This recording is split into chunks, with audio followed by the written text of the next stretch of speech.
राधे राधे, जय श्री कृष्णा, जय श्री राम। सटतिला एकादशी माघ महीने की कृष्ण पक्ष की एकादशी को कहा जाता है।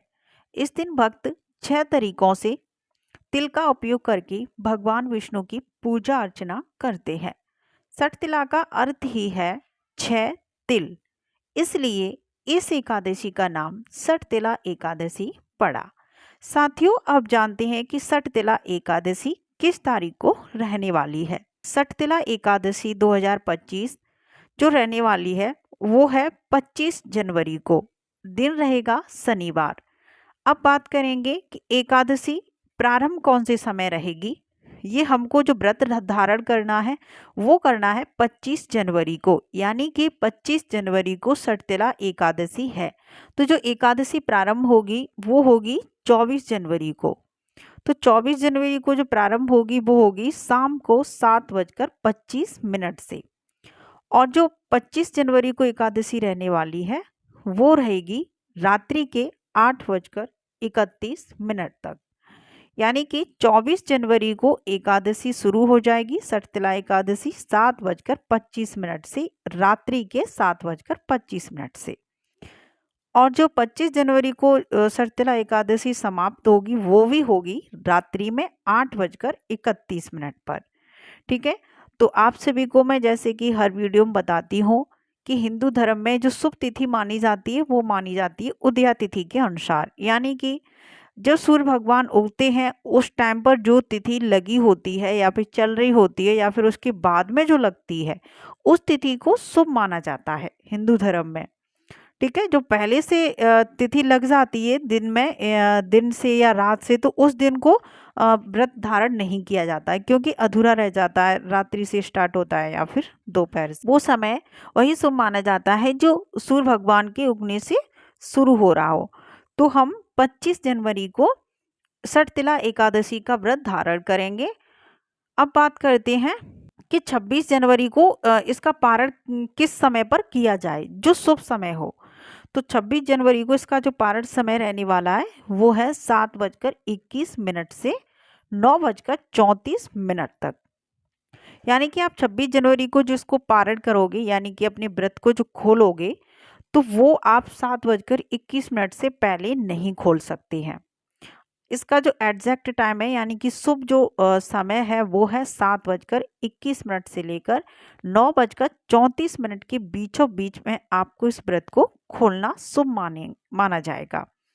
ठीक है, तो ये आपका पारण समय है 7:21 से लेकर 9:34 तक 26 जनवरी को। ठीक है, तो हम इसका जो व्रत रखेंगे सटतिला एकादशी का वो रखेंगे 25 जनवरी को। वैसे एकादशी प्रारंभ हो रही है 24 जनवरी से, तो उससे हमें कोई लेना देना नहीं है कब प्रारंभ हो रही है, लेकिन अपनी जानकारी के लिए हम ये याद रखें कि 24 जनवरी को इतने समय से एकादशी लग रही है, लेकिन जो समाप्त होगी वो 8:31 पर होगी 25 जनवरी को रात्रि में। तो हमें 25 जनवरी को सटतिला एकादशी का व्रत रखना है। अब हम बात करते हैं कि पारण जो दिवस द्वादशी होता है वो कब समाप्त होगा। तो वो होगा 8:54 पर।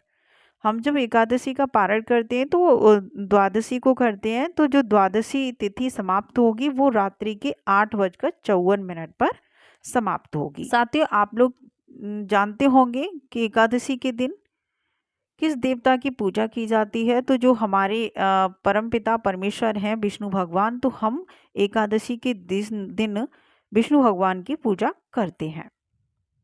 ठीक है, और साथ में अगर आपके पास लक्ष्मी माता का भी उनके साथ में फोटो है तो आप दोनों का पूजन अच्छे से कर सकते हैं। सटतिला एकादशी माघ महीने में पड़ती है, जो मैंने आपको शुरू में बताया था। कृष्ण पक्ष की एकादशी है ये, जिसको हम सटतिला नाम से जानते हैं। और जो सटतिला का अर्थ है वो है 6 तिल।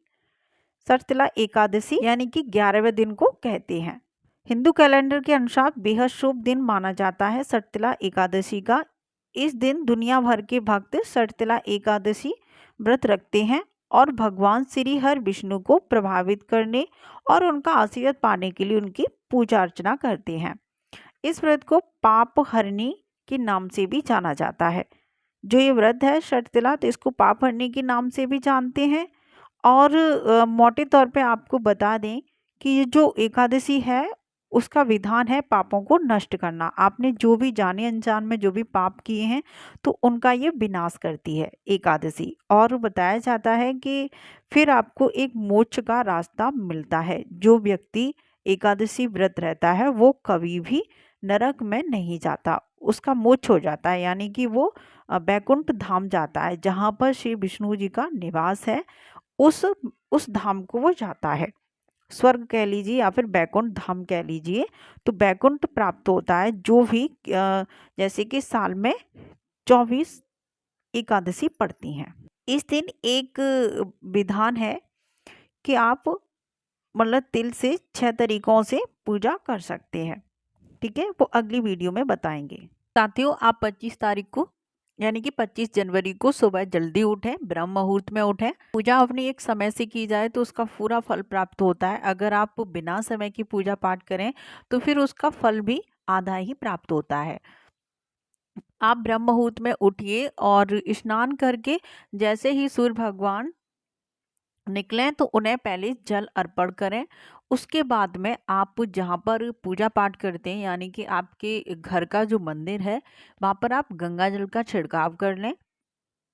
एक चौकी लें, उस पर पीला कपड़ा बिछा लें और अगर पहले से ही भगवान जी कहीं विराजमान हैं तो उनके नीचे पीला कपड़ा जरूर उन्हें उठाकर बिछाएं। और अगर आप पर व्यवस्था बन सके तो एक चौकी पर उनको सजा लें या फिर विराजमान कर लें विष्णु भगवान को।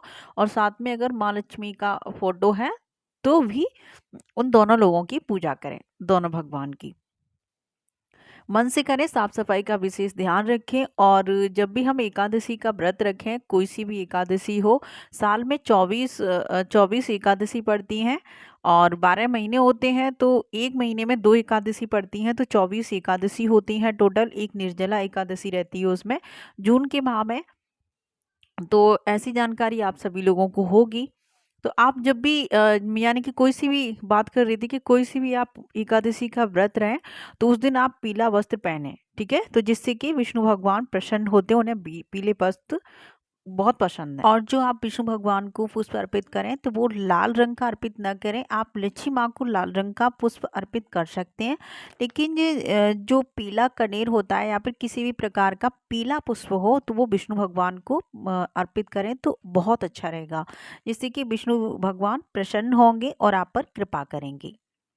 और जो भी आप भोग लगाएं उस भोग में तुलसी दल को अवश्य रखें, क्योंकि बिना तुलसी दल की विष्णु भगवान भोग तो लगा लेंगे लेकिन उतना अच्छा नहीं माना जाता है जितना उन्हें तुलसी दल के साथ में भोग पसंद है, उतना बिना तुलसी के नहीं रहता है। तो आप मतलब इसका ध्यान रखें, तुलसी दल को उनके भोग में या फिर थाली में अवश्य रखें।